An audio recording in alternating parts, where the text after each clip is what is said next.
The office lights on the 22nd floor should have been off. It was nearly midnight. No one stayed that late, except the cleaning staff, and apparently my wife. I stood in the dark hallway outside Elliot Ward's office. My boss. My phone vibrated in my pocket. Another missed call from my daughter-in-law. 71 today. I didn't answer. Inside the office, laughter drifted through the glass wall. Low, intimate, cruel. I didn't move, didn't breathe. I simply listened. "He won't fight it," Elliot said. My wife laughed. A laugh I used to believe belonged only to me. "He's too broken to fight," she said. "You've crushed him already." I felt nothing. Not anger, not pain, just a strange stillness. The kind that comes before a storm tears the sky open. I leaned slightly closer to the door. Papers shuffled. Glass clinked. "Wine." My wife's voice again. "So once HR fires him, the severance is what? 6 months?" Elliot chuckled. "And after the divorce, half the rest?" Another laugh. "Together this time? Partners. Conspirators." I stared through the glass. She sat on his desk. My wife, her heels dangling like she belonged there. His hand rested on her thigh. Casual, comfortable. Like this arrangement had been rehearsed many times before tonight. "He built this company's biggest client list," Elliot said. "Without him, the board will panic." My wife shrugged. "Then we comfort them." Silence. Then Elliot asked quietly, "And he suspects nothing?" She smiled. I saw it clearly through the glass. That smile. "No," she said. And that was the moment something inside me stopped being human. 3 weeks earlier, the first crack appeared. A phone call. My daughter-in-law, Melissa, her voice sharp and entitled.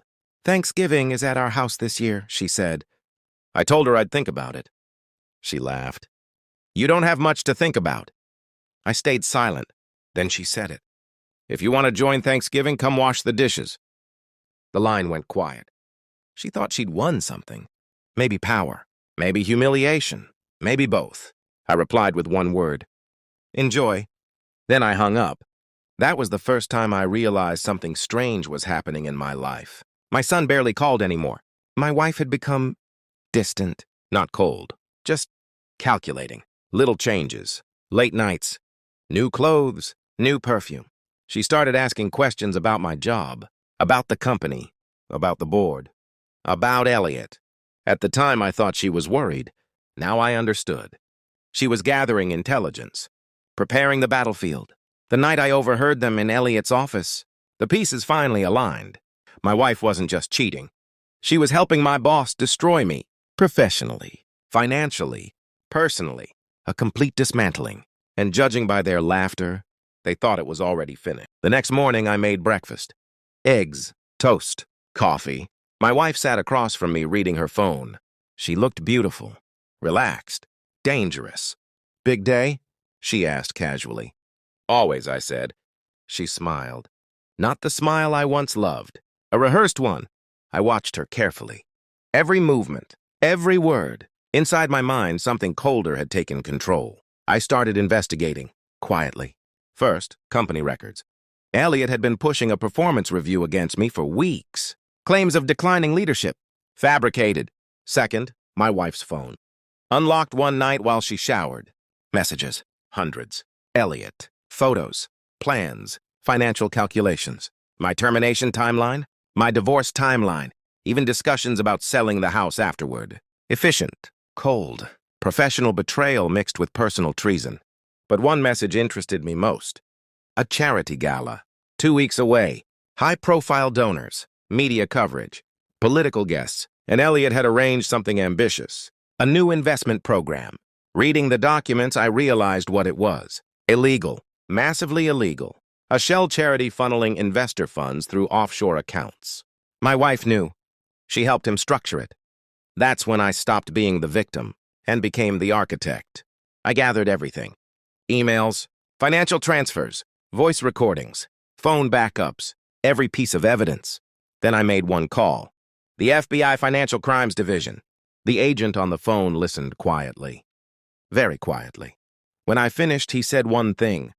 "Mr. Carter, we'd like you to attend that gala." The charity gala glittered with expensive lies. Crystal chandeliers, Champagne towers, politicians shaking, hands with criminals who donated enough money to look respectable. My wife arrived with Elliot. Not with me, of course. She wore a silver dress. His arm rested proudly around her waist. They looked like victors. Across the ballroom, our eyes met. Her smile faltered for half a second. Then she recovered. I approached calmly. "Evening," I said. Elliot raised an eyebrow. "Well, if it isn't our soon-to-be unemployed star performer." My wife laughed softly. "Cruel again." "You look tired," she told me. "I sleep well," I replied. Then I placed a small envelope on the table. Elliot frowned. "What's this?" "Documentation." He opened it. Inside was a printed email. The first of many. His face changed slowly. Confusion. Recognition. Then fear. My wife leaned closer. "What is it?" Elliot whispered. "Financial transfers?" She looked up at me, suddenly pale. "You shouldn't have come tonight," she said quietly. I smiled. "Oh," I said. I had to. The ballroom doors opened. At first, no one noticed. Then the agents walked in. Dark suits, calm faces, authority. The music stopped. One agent approached Elliot directly. "Mr. Ward?" Elliot's voice cracked. "Yes?" "Federal Bureau of Investigation." The room fell silent. "Please place your hands where we can see them." My wife grabbed my arm. "What did you do?" she whispered. I removed her hand gently. "Nothing violent," I said. "Just paperwork." The agent continued.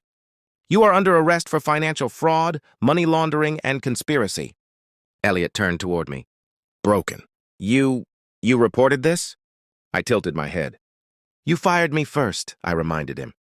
Then the second agent stepped forward. "And Mrs. Carter," my wife froze. "You are also under investigation." Her face drained of color. "No," she whispered. "You helped structure the offshore transfers." Handcuffs clicked. The sound echoed like a verdict. Across the room, cameras started flashing. Donors whispering. Careers collapsing. My wife stared at me. Desperate. "How long did you know?" I adjusted my cufflinks. "Long enough."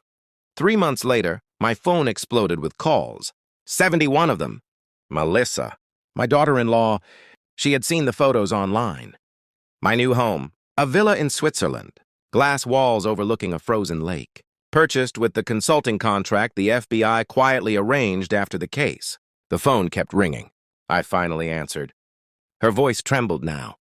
"Dad, we'd love for you to come to Thanksgiving." I looked out at the mountains. White, silent, untouchable.